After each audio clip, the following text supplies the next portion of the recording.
সাংসদ বিধায়ক দ্বন্দ্বের আবহ এবার স্মার্ট ক্লাসরুম উদ্বোধন। বাণীমন্দির স্কুলে স্মার্ট ক্লাসরুম উদ্বোধন রচনা বন্দ্যোপাধ্যায়। স্মার্ট ক্লাসরুম নিয়ে হুগলি সাংসদ চুঁচুড়ার বিধায়কের মধ্যে সেখানেও দ্বন্দ্বের সূত্রপাত।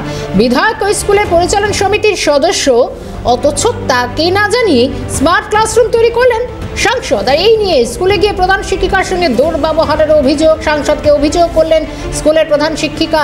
এরপর অসিত মজুমদারের বিরুদ্ধে তোপ দাগেন রচনা বন্দ্যোপাধ্যায়। কারো হিম্মত থাকলে আজকে দেখা। গত কয়েকদিন ধরে অন্তত এই বিতর্ক চলছে। বাণীমন্দির স্কুল এবার স্মার্ট ক্লাসরুম। ইতিমধ্যে সাংসদ এবং বিধায়কের মধ্যে আবারও তুমুল গন্ডগোলের সূত্রপাত।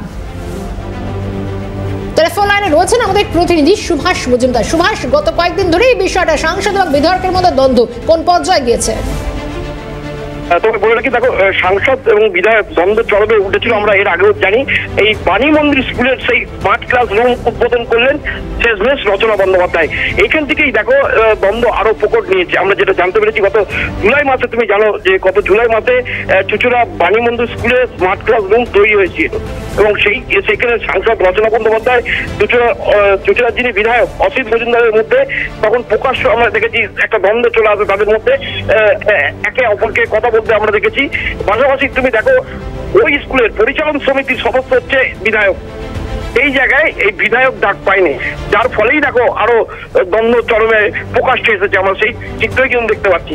অন্যদিকে অসিত মজুমদার কিন্তু পরিষ্কারভাবে জানিয়েছেন যে আমাদের দলের নেত্রী, তিনি, আমি যেমন টিকিট পেয়েছি উনিও টিকিট পেয়েছেন, আমি ওনার বিরুদ্ধে কোনো মুখ খুলবো না, অসিত মজুমদার বলেছেন। পাশাপাশি তুমি দেখো রচনা বন্দ্যোপাধ্যায়, তিনি কিন্তু স্মার্ট ক্লাস উদ্বোধন করতে গিয়ে তিনি কোনো বিষয়ই আমল দিতে চাননি, এমনটা কিন্তু আমরা সেই ছবিও কিন্তু দেখতে পেয়েছি। শর্মিষ্ঠা, ধন্যবাদ সুভাষ। অন্যদিকে এই গোটা ঘটনায় বাণীমন্দির স্কুলে স্মার্ট ক্লাসরুম তৈরি নিয়ে সাংসদ এবং বিধায়কের এই দুপক্ষেরই বক্তব্য শুনব।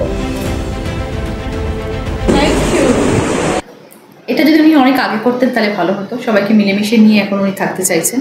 এটা অনেক আগে থেকে হওয়া উচিত ছিল। বিভাজনে আমি বিশ্বাস করি না, আমার দল বিভাজনে বিশ্বাস করে না। আজকে উনি সবাইকে ডাকছেন, আজকে উনি সবার সাথে মিশছেন, কথা বলছেন, খুব ভালো কথা। যদি সেটাই উনি মেনটেন করেন আগামী দিনে আমি খুব খুশি হব। সেরকমভাবেই চলা উচিত এবং কাউকে কখনো ছোট করে কখনো কথা বলা উচিত নয়, কারোর উপরে কোনো বিদ্রুপ করে কোনো রকম কথা বলা উচিত নয়, স্পেশালি মহিলাদের জন্য তো একদমই নয়। আর স্পেশালি স্কুল আমাদের শিক্ষা কেন্দ্র, শিক্ষার জায়গা, সেখানে বাচ্চারা পড়াশুনো করে, সেখানে রেসপেক্টেড অত্যন্ত শিক্ষিত শিক্ষক শিক্ষিকারা, ফ্যাকাল্টিজরা সবাই পড়াশুনো করায়। সেখানে গিয়ে তো আমরা জুলুমবাজি করতে পারি না, এটা তো হতে পারে না। আর যখন আমি সাংসদ এবং আমার 7টা কনস্টিটিউশন মধ্যে এটা হতে পারে না যতদিন আমি আছি। আমি জানি না, আমাকে জানানো হয়নি।